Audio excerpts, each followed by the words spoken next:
오늘은 신앙은 100번 듣는 것보다 한 번 보는 것이 낫다.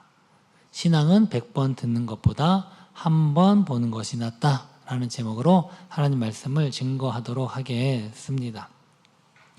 얼마 전에 제가 한 유튜브에서 블로그에서 주가 보이신 생명의 길, 여러분 잘 아실 찬양인데요. 그 찬양의 가사가 좀 뭔가 잘못되었다라고 하는 그런 영상과 글을 보았습니다. 그 내용인즉슨 이러합니다. 여러분도 아시죠? 주가 보이신 생명의 길, 나 주님과 함께. 후렴을 보면 나의 길 오직 그가 아시나니. 네, 거기 보면 그 구절 있죠. 나의 길 오직 그가 아시나니 나를 단련한 후에 내가 정금같이 나오리다. 원래 우리 욥기서 23장 10절의 말씀을 인용한 내용입니다. 그런데 그 내용이 그 찬송가에 나오는 분위기와 성경 그 욥기서에 나와 있는 그 상황 문맥과는 전혀 다르게 잘못 이용되었다. 그래서 잘못된 가사다라고 하는 그것을 지적하는 그런 글과 이제 영상이었습니다. 거기 내용에 보니까 그렇게 이야기를 하더라고요. 욥기서 23장 10절은 그 욥이 자기가 아무런 죄가 없는데도 불구하고 이렇게 고난을 주시고 그걸 다 하나님이 아심에도 불구하고 내가 당하는 이 고난에 대해서 침묵하시는 그 하나님을 지금 찾고 그 하나님에 대해서 내가 죄가 없습니다. 분명히 내가 아무리 하나님이 나를 고난이 주셔도 나는 정금과 같이 아무런 죄가 없게 순결하다는 것이 드러날 그것을 하나님이 아신다. 그런데도 불구하고 지금 말씀하지 않으시고 침묵하지 않으신다라고 하는 어떻게 보면 일종의 항변하는 내용인데 오히려 찬양의 가사의 분위기는 오히려 반대로 하나님께서 나의 당하는 고난, 연단을 통해서 내 신앙 혹은 내 인격을 정금과 같이 더 순결하고 성숙하게 하신다는 어떤 신앙의 고백으로 지금 잘못 인용하고 있다라고 이야기를 하고 있는 것입니다. 그래서 저도 사실 이 찬양 굉장히 또 좋아하고 자주 불러온 찬양입니다. 그리고 이런 아까 정말 내가 아무리 힘들고 어려워도 하나님께서 나를 이렇게 붙잡으시고 연단하셔서 더 순결한 정금처럼 만드실 거다라고 고백을 하고 찬양을 했는데 그게 아니고 오히려 하나님께 항변하고 원망하는 그런 뉘앙스다라고 이야기를 했을 때 저도 약간 당황스러웠습니다. 그러면 이 찬양 어떻게 불러야 되는가 이런 고민도 생겼습니다. 근데 이걸 알기 위해서는 또 오늘 욥기서의 그 이야기들을 조금은 살펴봐야 됩니다. 아시는 분은 다 아시겠지만 또 모르시는 분도 계실 수 있을 것 같아서 우리 잠깐 그 이야기를 한번 해보겠습니다. 그 욥은요 고대의 구스라고 하는 땅에 살았던 사람입니다.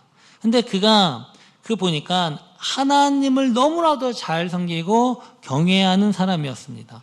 그뿐만 아니라 정직하고 심지어는 악에서 떠난 자까지라고 표현할 정도였습니다. 거기다 더 중요한 건 하나님의 엄청난 복을 받아서 거부였다라는 것입니다.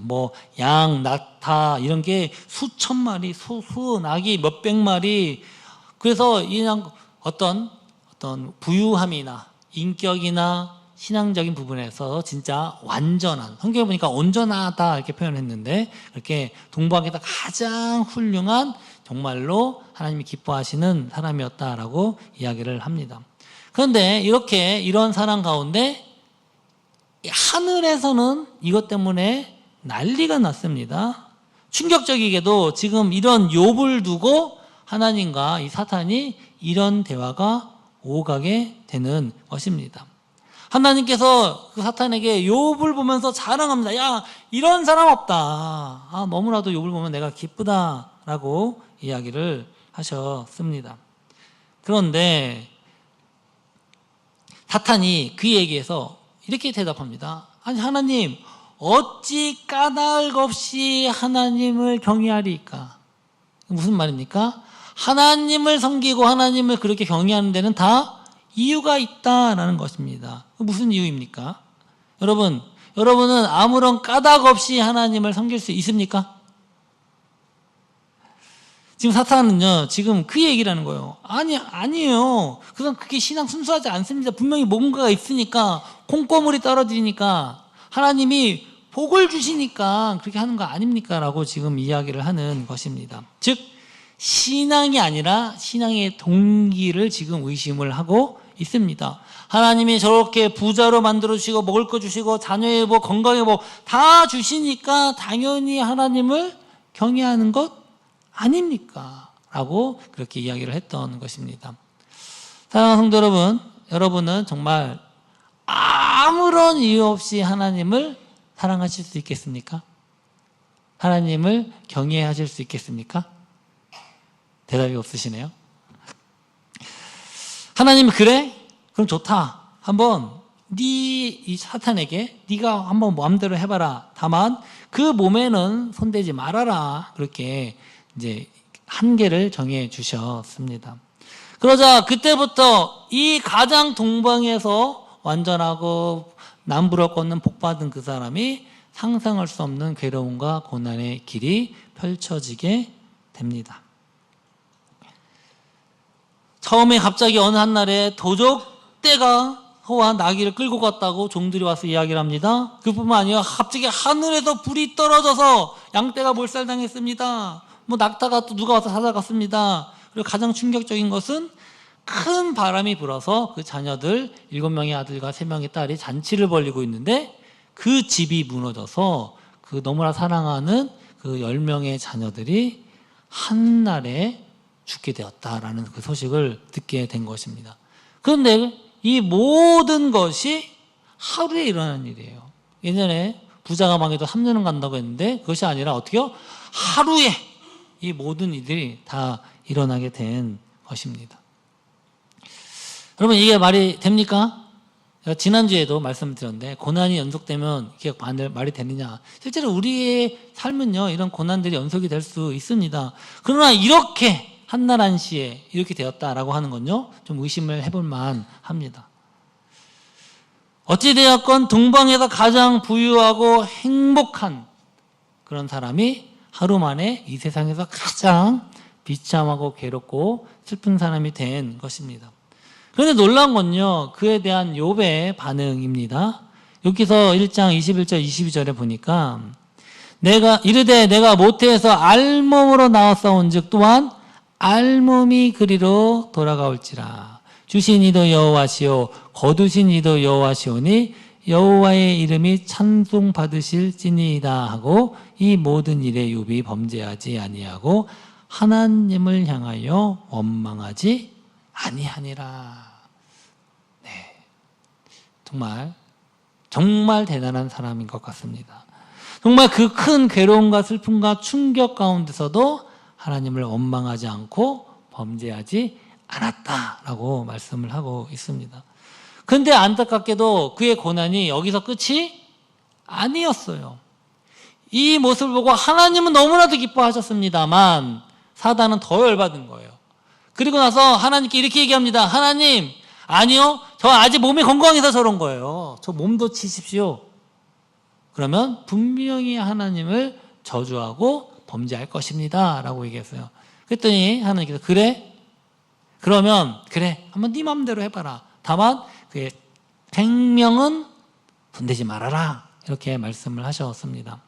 그래서 그때부터는 그래도 몸이라도 멀쩡했는데 어떻게 됩니까? 몸에 아주 심각한 피부병이 나서 온몸에 종기가 나서 정말 한시도 너무 가려워서 괴로워서 그냥 참을 수 없는 그런 상태가 되고 맙니다. 그래서 보니까 얼마나 가려웠냐, 질그릇 조각으로 몸을 긁었다라고 표현할 정도였습니다.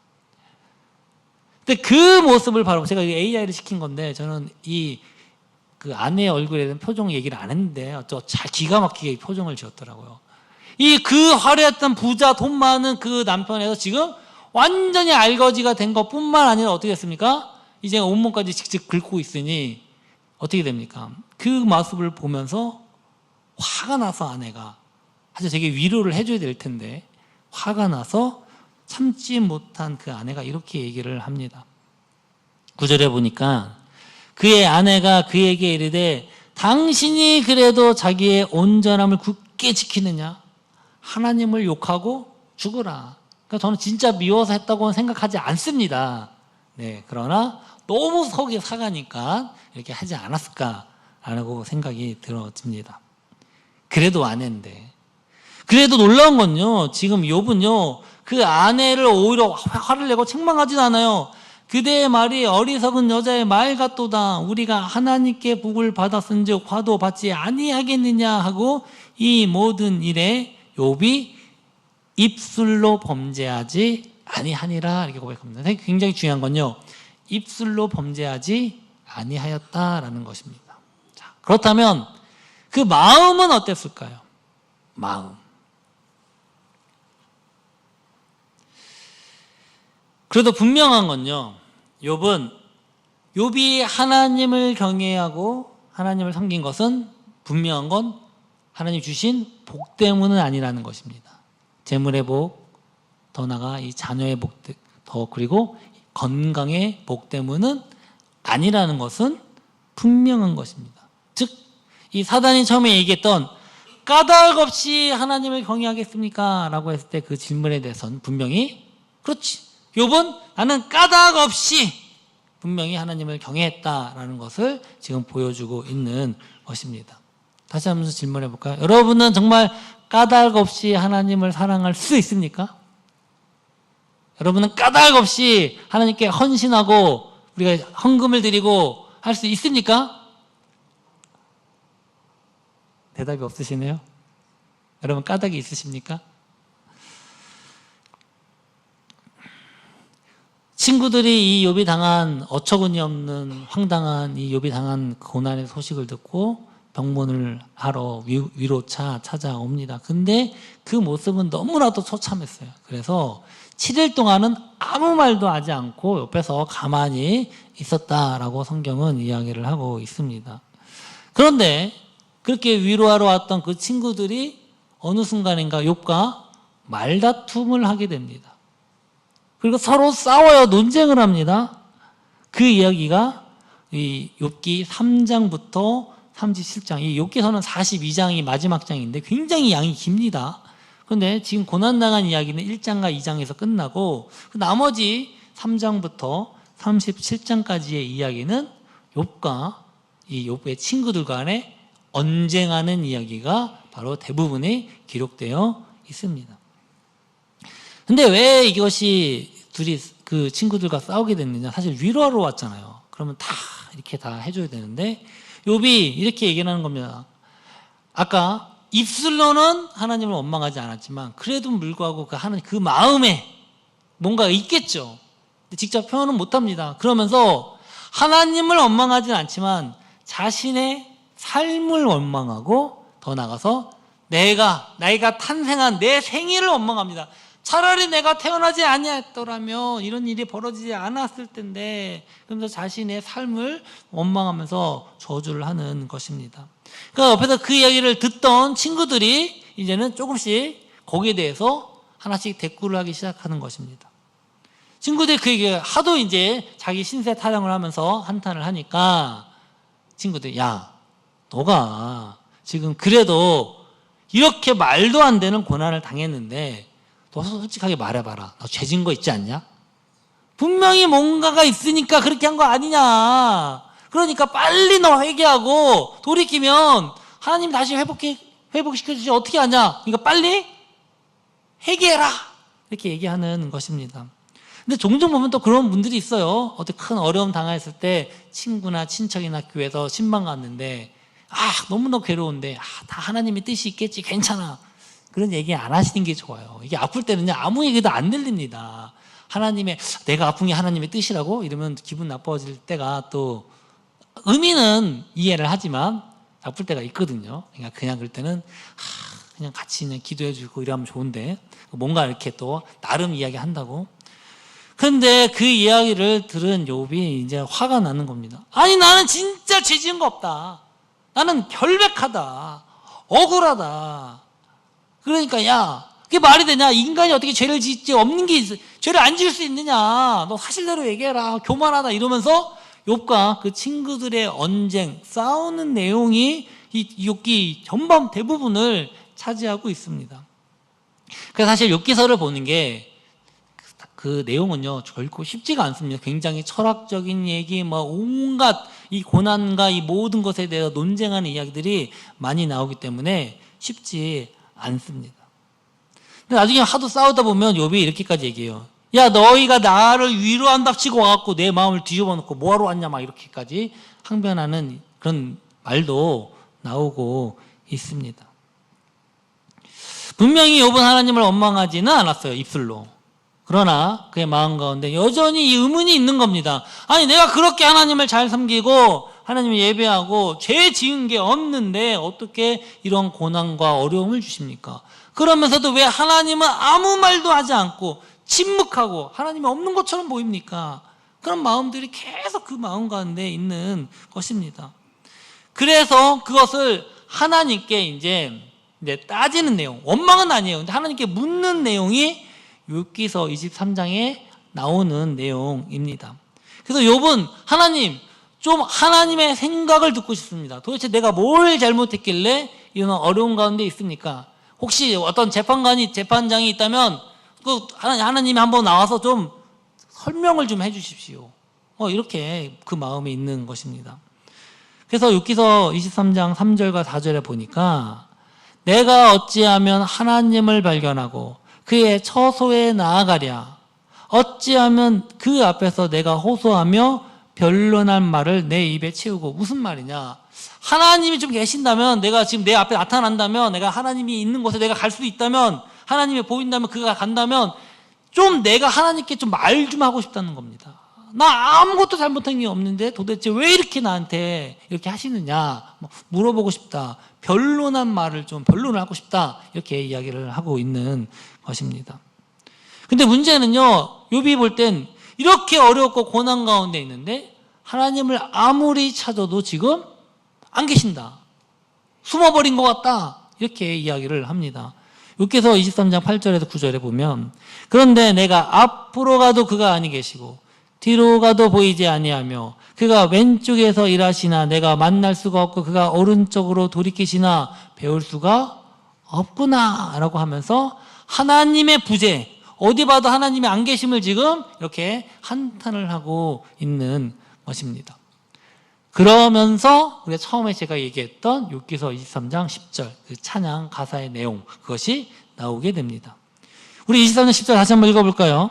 그러나 내가 가는 길을 그가 아시나니 그가 나를 단련하신 후에는 내가 순금같이 되어 나오리라. 옛날 개역 한글에는 정금같이 이제 나온다고 해서 그 찬양에도 옛날 성경으로 정금으로 인용을 했습니다만 똑같은 내용입니다.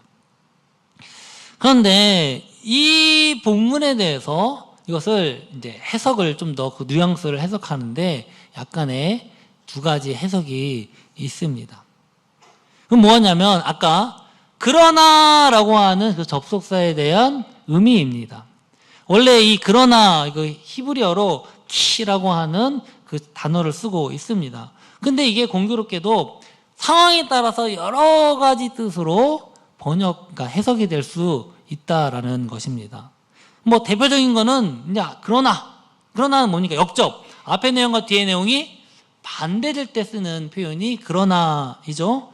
근데 그것만 있는 게 아니에요. 왜냐하면이라는 뜻도 있어요. 그건요, 앞에와 뒤의 문장을 연결하면서 이유를 설명하는 의미로서 왜냐하면이라는 뜻도 있습니다. 사실 굉장히 뜻은 다른데 두 가지가. 근데 한 단어로 표현이 됩니다. 그래서 문맥적으로 그거를 분별을 해야 돼요. 그런가 하면 오히려 참으로 여러 가지 굉장히 다양한 뜻으로 사용이 됩니다. 그런데 아까 이 성경 구절이 아까 욥이 오히려 하나님께 항변하는 것이다 라고 해석하는 거, 그 다음에 이게 오히려 신앙 고백이다라고 하는 것을 보면 이걸로 해석이 갈리는 것입니다.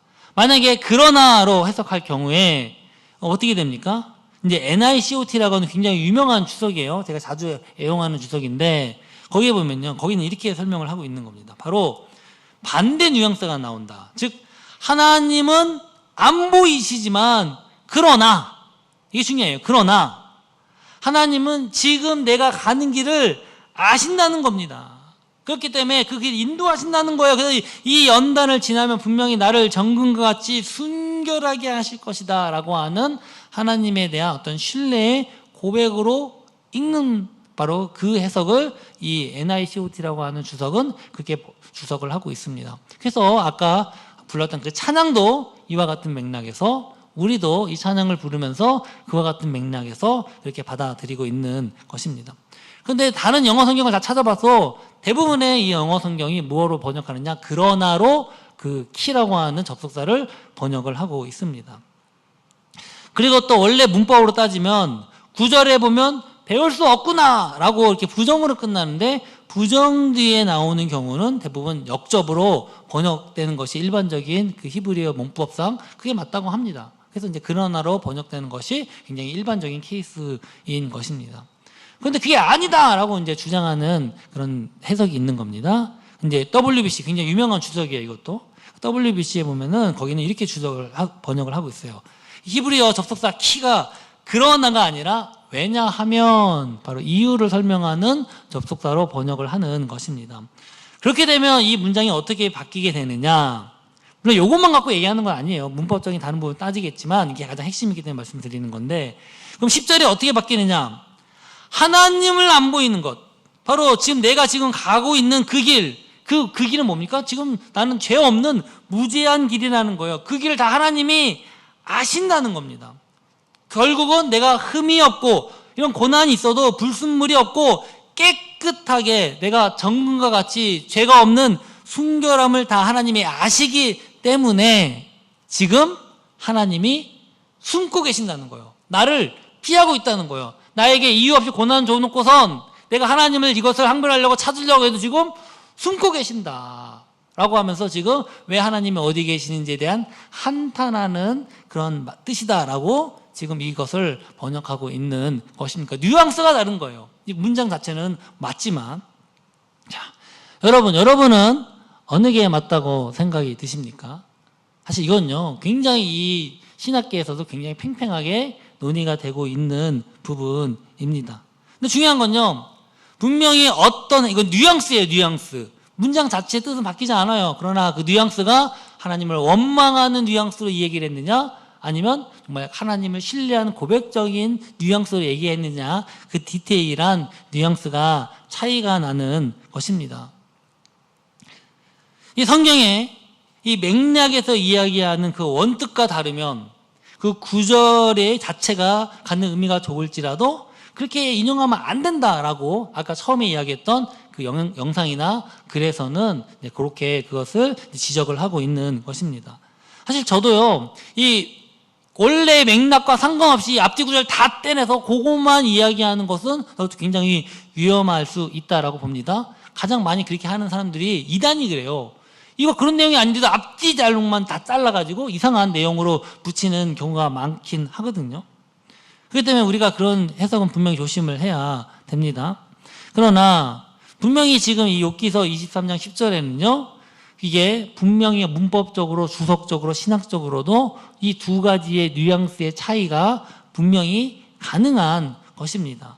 그런데 지금 아까 그 비판을 했던 분들은 그 찬양하는 사람들이 제대로 성경을 연구 안 해서 저렇게 했다. 아까 그 WBC의 주장, 즉 이것은 원망하며 비판하는 뉘앙스다라고 하는 것만 그것을 옳다고 전제해서 지금 그것을 비판하고 있지만, 저는 그거는 조금 성급함이 있지 않았는가 그런 생각이 듭니다. 사실 성경 해석에 있어서 이단적이진 않지만 이렇게 약간의 해석, 뉘앙스에 따라서 다르게 번역되거나 다르게 해석되는 경우는 종종 있습니다. 더 나아가서는요, 이 신약에서도 구약 성경을 많이 인용하는데 이게 이 문맥이 아닌데 신약 성경에서 사도들이나 사람들이 또 인용하는 경우가 종종 있게 됩니다. 그런데 그때는 달라 보이는데 나중에 지났더니 이게 그런 뜻이야? 이게 이렇게 연결돼? 그렇게 깨닫게 되는 것도 참 많이 있습니다.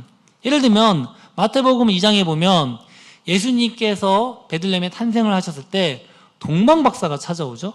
그래서 동방박사가 어디로 찾아오냐? 그 베들레헴으로 찾아오는 게 아니라 헤롯이 있는 왕궁으로 먼저 찾아옵니다. 그러자 이 헤롯 왕궁이 뒤집혀졌죠. 난리야. 왕이 또 태어났어? 안 되겠다. 그래서 이 헤롯이 2세 미만의 아이를 다 죽이기로 작정을 합니다. 그때 천사가 요셉의 꿈에 나타나서 빨리 지금 피신해라. 그래서 애굽으로 피신하라. 그래서 애굽으로 가게 됩니다. 그때 마태복음 2장에서는요, 이것에 대해서 이렇게 이제 이야기를 합니다. 헤롯이 죽기까지 거기 있었으니 이는 주께서 선지자를 통하여 말씀하신 바 애굽에서부터 내 아들을 불렀다 함을 이루려 하심이라. 그래서 이 애굽에서 내 아들을 불렀다라고 하는 그 말씀을 이루게 하기 위해서 이렇게 하셨다는 겁니다. 그런데 이 애굽에서부터 내 아들을 불렀다라고 하는 그 성경은요, 호세아 11장 1절의 내용인데요. 사실 이건요, 그리스도 메시아와의 예언과는 상관이 없는 본문일 뿐만 아니라 뉘앙스가 완전히 달라요. 이건요, 이스라엘 백성들을 책망하는 내용입니다. 호세아 11장 1절에 2절을 보면 이스라엘이 어렸을 때에 내가 사랑하여 내 아들을 애굽에서 불러냈거늘 선지자들이 그들을 부를수록 그들은 점점 멀리하고 바알들에게 제사하며 아로 새긴 우상 앞에서 분향하였느니라. 야, 내가 어떻게 네 일을 사랑해서 아들처럼 대해서 지금 애굽에서 불러냈는데 어떻게 해요?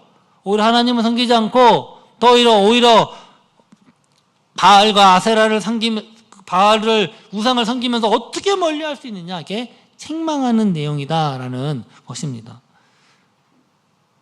그래서 이거는 예수님의 이 내용과는 좀 다른데, 그래서 이게 사람들이 이거 마태가 잘못 인용한 거 아니냐, 또 이렇게 또 비판을 하기도 했습니다. 그런데 그것이 오히려 예수 그리스도가 부활하시고 나면서 그 해석들이 조금씩 더 밝혀지면서 이게 뭐라고 얘기하냐, 마태가 잘못 인용한 것이 아니라 바로 예수님과 그 이스라엘을 바로 예수님이 이스라엘의 대행으로서, 좀 얘기하면 어떤 원형에 대한 실체로서 제시되고 있다라고 하는 그런 해석과 그런 관점들이 나오게 되었던 것입니다. 좀 어려운 말로는요, 이스라엘의 예표론적 재현이다라고 표현합니다.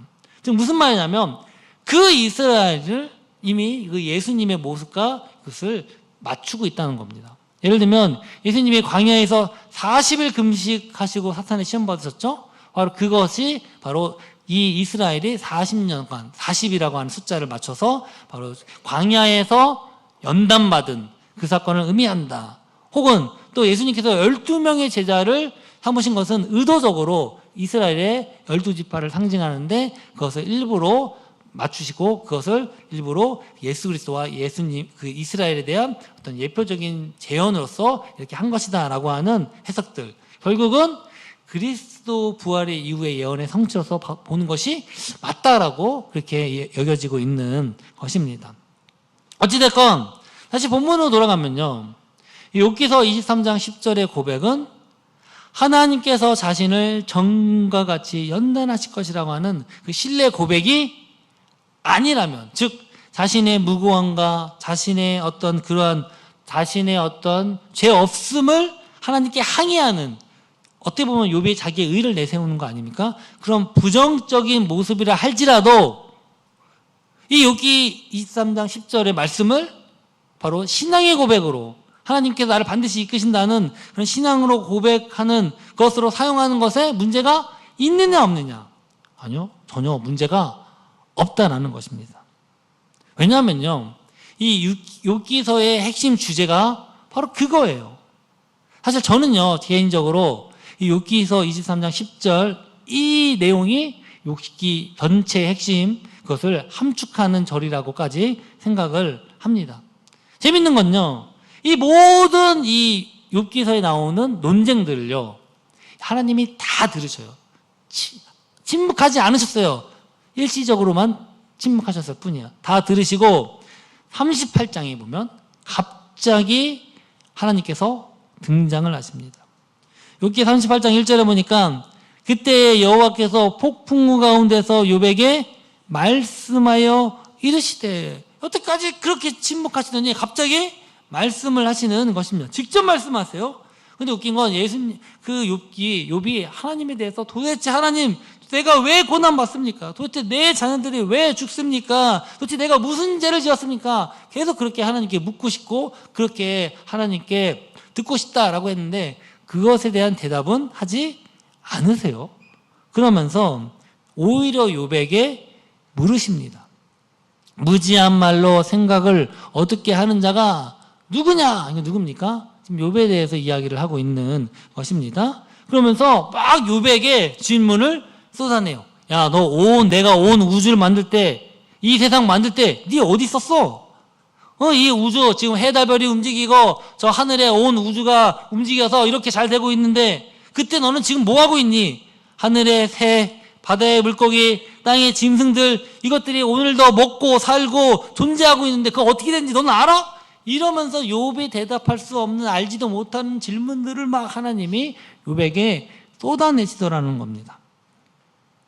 그러면서 이 모든 것을 만드시고 주관하시고 운행하시고 존재하시는 분은 바로 하나님이심을 스스로 하나님이 그 욥에게 말씀하고 있어요. 즉 욥은 욥의 질문에 답을 주시는 것이 아니라 그냥 하나님, 욥이 알지 못하는 하나님에 대해서 지금 설명을 하고 말씀을 하고 계시는 것입니다. 그렇게 욥은 하나님이 안 보인다. 내가 이렇게 고난 가운데 있는데 왜 하나님께서 침묵하시는지 모르겠다. 나는 아무 잘못 없는데 왜 나에게 이런 어려움을 주고 왜 가만히 있으시는가? 라고 하소연했던 그 욥. 근데 그 욥이요, 이런 하나님의 말씀을 듣고 깨닫는 게 하나 있어요. 자기의 질문 하나도 해결은 안 돼요. 그러나 깨닫는 게 하나 있었습니다. 그 하나님의 말씀을 들으면서. 그럼 무엇이었냐? 따라해볼까요?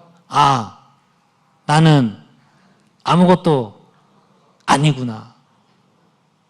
욥이 깨달은 건 그거예요. 여태까지 나는 아무것도 아니구나. 심지어 내가 그 친구들하고 항변을 했어요. 하나님은 이런 하나님인데 왜 나한테는 이렇게 하지 않으시냐? 하나님은 이런 정의로운 하나님 이렇게 하셔야 되냐? 또 아니다. 하나님은 공의하시니까 너가 죄가 있으니까 한 거다. 수많은 철학적인 논쟁들이 있었는데 그 모든 내가 하나님에 대해서 한 말들이 아무것도 모르고 한 말이었구나 라는 것을 깨달았다는 겁니다.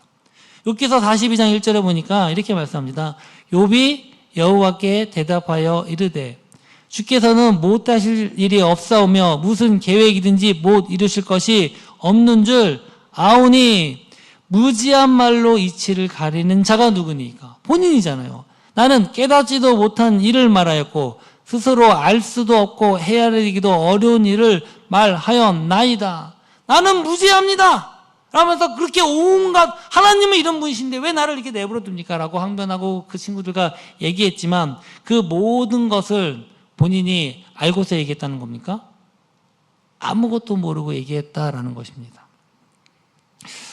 사실요, 저도 계속 몇 번 매일 성경 보고 책 주석도 보고 강의도 듣고 여러 가지 성경 연구해도요, 희한하게 공부하면 공부할수록 왜 이렇게 모르는 게 더 많이 나오죠? 이게 성경을 읽을수록 매일 설교하고 또 성경 가르치고 질문하면 답하고, 그런데 이상하게 모르는 게 더 많이 나와요. 아는 게 많아지는 것 같은데 그럴수록 모르는 게 더 많아지더라라는 것입니다. 하나 고백하겠습니다. 절대 여러분 제 말 너무 믿지 마십시오.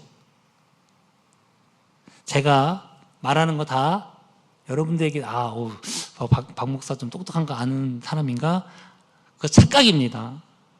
제가 알아봤자 여러분하고 비슷해요. 조금 더 아나? 그거 50보 100보 도토리 키재기입니다. 저도 그냥 아는 것만 조금 얘기하는 거예요.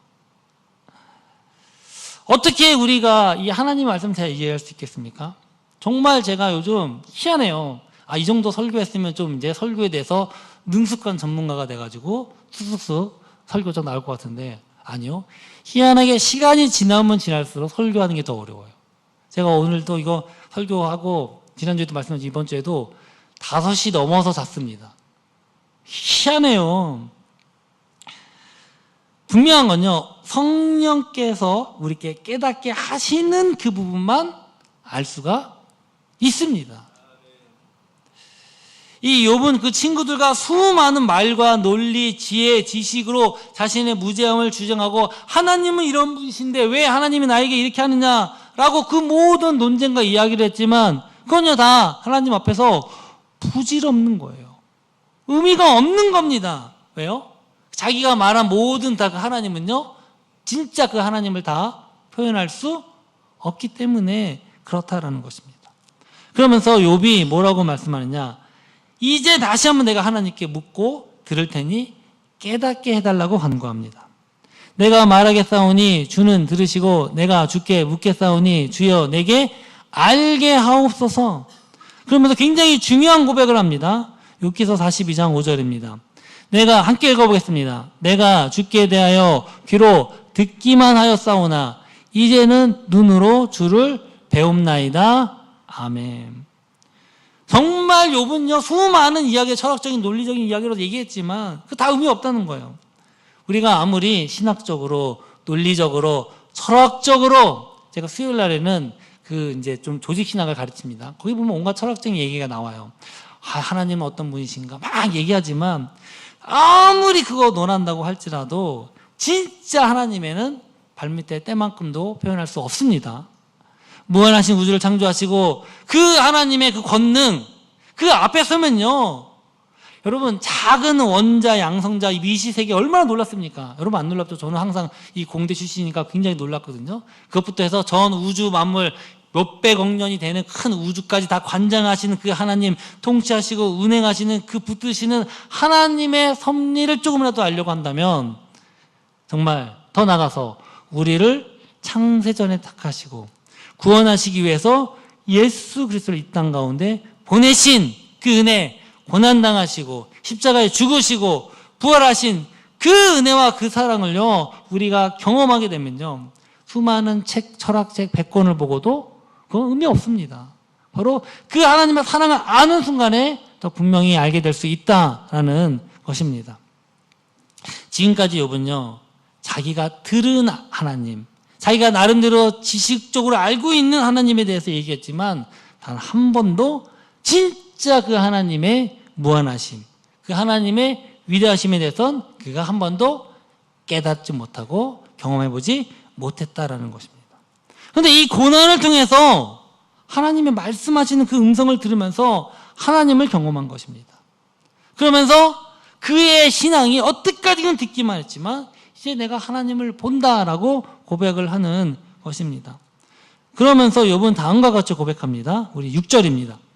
그러므로 내가 스스로를 거두어 드리고 티끌과 재 가운데서 회개하나이다. 여러분 여태까지 친구들이 욥에게 뭐라고 강요한 점 아십니까? 야, 너 죄졌잖아. 회개해. 나 죄 지은 거 없어. 나 회개할 게 없어. 아무만 생각해도 없어. 하나님 제발 나 좀 내 앞에 나오셔서 내 말 좀 들어보시오. 그 얘기했거든요. 근데 이제 와서 뭐 해갑니까? 나 회개합니다. 라고 고백하는 겁니다. 하나님, 그 하나님, 위대하신 하나님, 전능하신 하나님을 만나게 될 때 바로 그가 처음에 나온 고백은 제가 죄인입니다. 라고 고백했다는 것입니다. 이건요, 어떤 특정한 잘못한 행동 때문에 회개하는 것이 아닙니다. 그냥 그가 하나님 앞에서 옳다고 했던, 나 죄 지은 게 없어. 이게 전부가 이게 다 하나님이야. 하나님이 나한테 이렇게 할 수 없어. 라고 했다고 하는 그 인식의 교만으로서 회개했던 것입니다. 욥이 깨달은 게 이거예요. 무지한 말로 이치를 가린 자가 누구냐. 나는 깨닫지 못한 일을 말하였고 스스로 알 수도 없고 헤아리기도 어려운 일을 말하였나이다. 사랑하는 성도 여러분, 제가 설교하면서도 뭔 뜻인지 모르고 할 때 많습니다. 다 성경에 있는 거 그대로 표현하지만 저도 이해 안 되지만 그냥 하는 겁니다. 그러나 놀라운 건 하나님께서 그 선포된 말씀대로 이루시는 줄 믿습니다.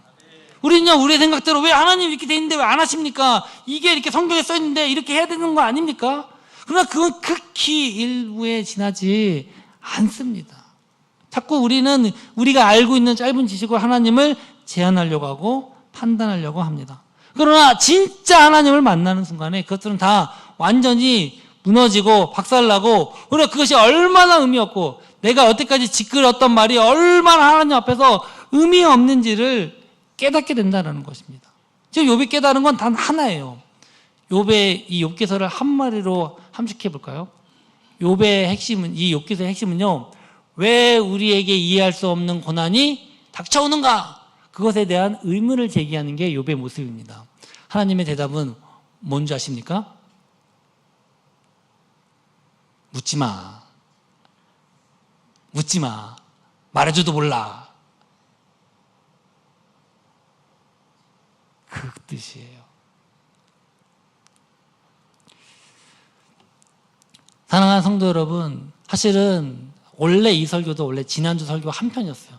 자꾸 내가 궁금한 게 생겨서 날다 보니까 이렇게 길어졌습니다만, 하나님은 이런 분이신데, 하나님은 의로우신 분이니까 또 우리한테 이렇게 해야 되지 않는가? 내가 하나님께 이렇게 헌신하고 내가 하나님께 수고했으면 분명히 하나님은 공의로운 하나님이니 또 우리에게 이렇게 대해줘야 되는 거 아닌가? 대해줘야 되는 거 아닌가? 하나님이 공의 하나님이라면 어떻게 저는 악한 인간이 있을 수 있는가? 이 하나님의 말씀, 이거 이상한데 앞뒤랑 안 맞네. 왜 마태복음은, 마태는 이런 말씀을 인용했는가? 얼마나 많은 이야기들이 우리에게 의문이 떠오르고 또 그것으로 하나님을 평가하고 판단하고 있지는 않습니까? 백문이 불여일견이라는 말이 있습니다. 여러분 다 아시죠? 이것은 100번 듣는 것보다 한 번 보는 것이 낫다. 그러니까 한 번 보는 것이 훨씬 낫다는 뜻입니다. 예수님은요, 뭐라고 말씀하셨죠? 보지 않고 믿는 것이 복되다, 이렇게 말씀했어요. 좀 말이 안 맞지 않습니까? 믿음은요, 보지 못해도, 보지 않아도 믿는 것이 믿음이고 그런 믿음이 복된 믿음인 줄 믿습니다. 그러나 욥기서 23장 10절에 보면요, 그러나 내가 가는 길을 그가 아시나니 그가 나를 단련하신 후에 내가 승금같이 나오리라. 저는 욥이 이거 분명히 원망하고 했던 말이라고 생각합니다. 그러니까 이 말이 진짜 무슨 뜻인지 모르는 거예요. 그러나 자기가 무슨 뜻인지 모르고 도대체 하나님은 어디 있습니까? 내가 가는 길은 분명히 정금같이 깨끗한데 왜 하나님이 숨었습니까? 그런 원망하는 마음으로 이렇게 고백을 했을지라도 결국은 이 말씀대로 하나님이 이루시는 줄 믿습니다. 여러분, 성경은요, 우리가 모르고 하더라도 하나님 그 말씀 붙들고 이루십니다. 그래서 예수님이 변화산에 갔을 때 베드로와 야고보와 요한을 데리고 변화산에 갔을 때 엘리야와 모세를 보고 예수님이 이렇게 변합니다. 그러니까 너무 황홀경이 빠져가지고, 야, 예수님, 여기가 너무 좋사오니 여기서 소막셋을 짓고, 하나는 예수님, 하나는 엘리야, 모세를 위해 소막셋을 짓고 여기서 그냥 영원히 함께 살았으면 좋겠습니다 라고 이야기를 했어요. 근데 성경이 뭐라고 고백한지 아십니까? 지금 저들이 하는 말이 무슨 말인지 모르고 하고 있다. 그렇게 지금 그렇게 평가를 했습니다. 사랑하는 성도 여러분, 우리가 하나님께 주신 이 말씀, 우리가 뜻이 뭔지 모르고 또한 전혀 문맥과 상관이 없어도 우리가 그 말씀을 믿고 고백할 때는요, 하나님께서 놀랍게 그렇게 역사하실 수 있는 분이십니다.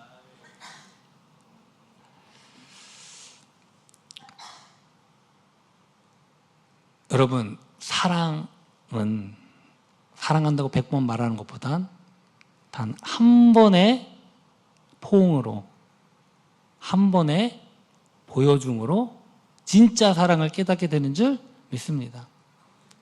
제가 예전에 그 경험했어요. 그 여자가 너무 여자친구가 남자친구한테 오빠 나 사랑해? 응 사랑해. 못 믿겠는데 오빠 나 사랑해? 응 사랑해. 오빠 나 사랑해? 응 사랑해. 왜 질문할까요? 말은 사랑한다고 하는데 못 믿겠으니까. 그래서 나중에 오빠 나 사랑해? 아니 안 사랑해. 실제 사건이에요. 진짜 경험에 있었던 사건이에요. 제 주변에. 그래서 헤어졌다는 슬픈 사건이 있습니다. 여러분, 사랑은요 100번 말하는 것보다는 한 번 보여주는 게 훨씬 더 나은 줄 믿습니다. 믿음은 보지 않고 묻는 것이 믿음입니다. 그러나 하나님의 사랑은요, 아무리 말로 들었보다도 직접 여러분이 경험하게 될 때, 그 어떤 것도 바꿀 수 없는 그 하나님의 사랑을 우리가 경험하게 될 때, 진짜 하나님을 우리가 아는 줄 믿습니다. 더 중요한 건요, 하나님이 그렇게 하시기 때문에 그렇습니다. 우리가 아무리 알 수 없는, 도저히 이해할 수 없는 고난, 환난, 시험, 그 가운데서도 분명히 하나님께서 우리에게 말씀하시고 우리를 인도하시고 그 가운데 우리를 위해서 보여주신 그 사랑을 우리가 경험한다면요, 그 어떤 고난이 올지라도 우리가 이겨낼 수 있다라는 것입니다. 그래서 결국은 이 욥기서 23장의 10절의 그 고백처럼 하나님께서 욥을 결국은 정금과 같이 순결하게 하신 줄 믿습니다.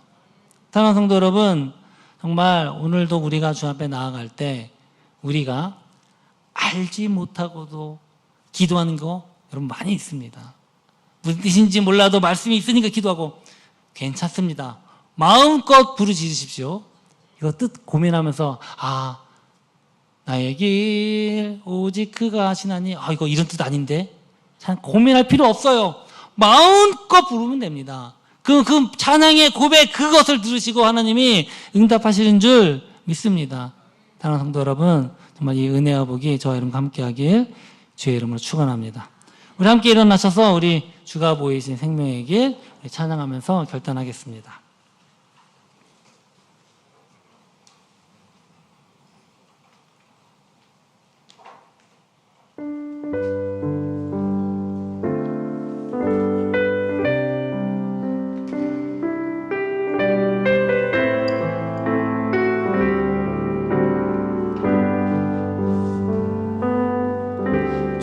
보이신 생명의 길, 나 주님과 함께 상한 마음을 들이며 주님 앞에 나가리. 나의 의로움이 되신 주, 그 이름 예수. 나의 길이 되신 이름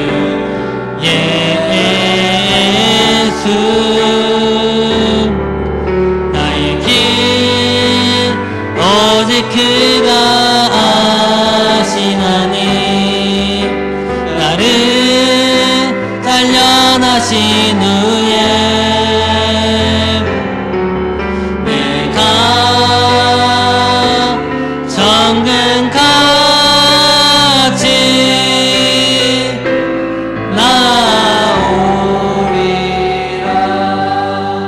한 번만 더 고백해 볼까요? 주가 보이신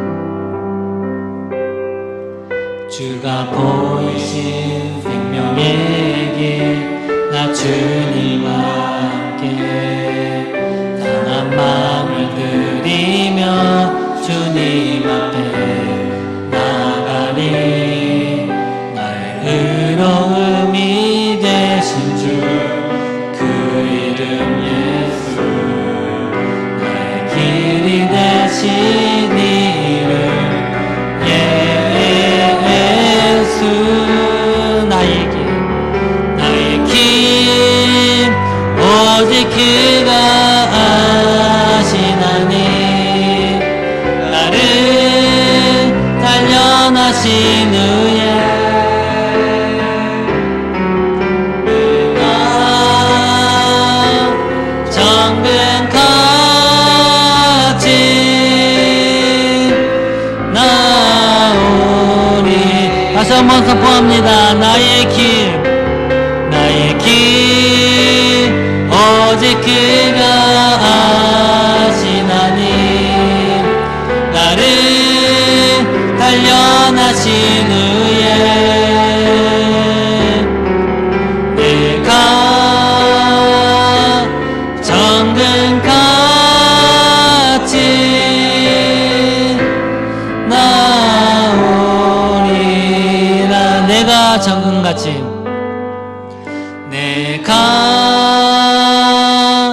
정금같이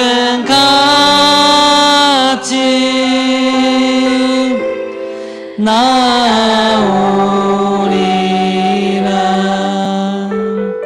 아멘. 우리 찬양의 가사 보면 제가 제일 마음에 와닿는 가사가 있습니다. 그건요, 나의 길을 오직 그가 아시나니 나를 단련한 후에 내가 정금같이 나오리라. 이 후렴이 아닙니다. 저는요, 그 두 번째 줄에 있는 상한 마음을 드리며 주 앞에 나아가리. 분명히 이런 우리가 이해할 수 없는 그런 고난과 어려움과 이런 오인이 오면요, 우리 마음은 상할 수밖에 없습니다. 입으로 엄지하지 않는 그 욥이지만 그 마음은요, 완전히 상할 대로 상하고 무너진 그 무너짐입니다. 그러나 그럼에도 불구하고 그 마음을 가지고 하나님께 나아갈 때 하나님께서 그의 이해하지 못하는 그 고백을 통해서도 하나님의 역사하시고 이루시고 그들 깨닫게 하시며 또 놀라운 큰 복으로 결국은요, 욥은요 2배의 축복을 받았습니다. 그래서 그가 결국은 하나님께서 결국 이렇게 나를 전과같이 이루시는구나, 정말 그렇게 고백한 줄 믿습니다. 오늘 우리가 기도할 때 주님, 왜 나에게 이러한 어려움을 주십니까? 왜 이런 슬픔을 주십니까? 왜 이런 사랑하는 사람을 잃어버린, 도대체 이해할 수 없는 이런 고난 가운데 우리가 하나님께 묻고 정말 우리가 따지고 싶은 것이 너무나도 많지만 그 우리가 아무리 얘기해도요, 하나님 말씀에서 우리 이해하지 못합니다. 그러나 그럼에도 불구하고 하나님께 우리가 몸부림치며 기도하는 그 우리의 고백하는 그 말씀, 그 기도 소리를 들으시고 하나님의 응답하시고 역사하시는 줄 믿습니다. 주님, 오늘 우리가 주 앞에 나와 기도할 때 그 하나님 우리에게 응답하시고 인도하시고 우리의 고백대로, 우리가 주의 말씀에 따라 우리가 선포하는 그 말씀대로 이루어주시고 역사하여 주시옵소서. 우리 고백하면서 주여 한번 부르짖고 기도하며 나아갑니다. 주여, 할렐루야. 고맙고 하신 아버지 하나님 감사합니다. 오늘도 우리가 주 앞에 나와서 기도하며 부르짖습니다. 우리 인생의 모든 처한 인생, 어려운 고난, 도대체 이해할 수 없고 원인도 없는 그러한 모든 것들 가운데서도 우리가 때로는 하나님께, 하나님 어떻게 이럴 수가 있습니까? 하나님은 이런 분이셔야지 않습니까? 라고 하는 그 모든 것들이 참된 하나님의 그 권능과 하나님의 그 놀라우신 그 영광과 권위 앞에서 우리는 이 모든 것들이 의미가 없음을 고백합니다. 그러나 그럼에도 불구하고 우리가 주 앞에 고백하는 이 모든 것들을 하나님께서 들으시고 모든 것을 악까지도 선으로 이루시고 하나님이 이루시는 그 하나님을 믿사오니 오늘도 우리가 주 앞에 나와 고백할 때 우리의 상한 마음을 주 앞에 드립니다. 그 상한 마음까지도 아버지께서 들으시고 오히려 그 마음을 가지시고 우리를 정금과 같이 단련시켜서 하나님의 귀한 자녀로 하나님의 영광 가운데 동참하는 그런 믿음의 자녀로 하나님께서 세워주시옵소서. 사랑해 주님 감사합니다. 오늘도 때로는 어렵기도 하고 이해가 안 되는 때로는 딱딱한 말씀입니다. 그러나 그럼에도 불구하고 우리가 주의 말씀을 온전히 이해하지 못함에도 우리가 입술로 고백하며 주 앞에 나아갈 때 그 우리 입술로 고백하는 그 입술을 보시고 하나님이 인도하시고 역사하시고 이끌어 주실 줄 믿습니다. 우리는 하나님의 말씀을 하나님에 대해서 온전히 알 수 없습니다. 그러나 그럼에도 불구하고 그런 상황 가운데 우리의 상한 마음까지도 주 앞에 드리오니 주님, 우리가 알지 못하고 고백하는 이 모든 말씀까지도 우리의 이 기도까지도 하나님이 들으시고 인도하시고 역사하여 주시옵소서. 오늘 주 앞에 나와서 기도하며 부르짖습니다. 또한 주신 예물 도저히 드릴 수 없는 상황과 형편임에도 불구하고 하나님께 귀한 예물을 드리는 주님의 자녀들이 있습니까? 우리의 마음, 이 모든 것들을 또한 그 가운데 기쁘고 즐겁고 아니 어렵고 힘들고 원망하는 상한 마음까지도 이 예물과 함께 주 앞에 드릴 때 주님께서 이 모든 것을 보시고 30배, 60배, 100배의 믿음의 결실로 맺어지게 하시고 우리를 더욱더 정금과 같이 하나님이 순결하게 하셔서 하나님의 귀한 자녀로 더 큰 은혜의 복을 누리는 바로 욥과 같은 그런 믿음의 자녀로 하나님께서 세워주시옵소서.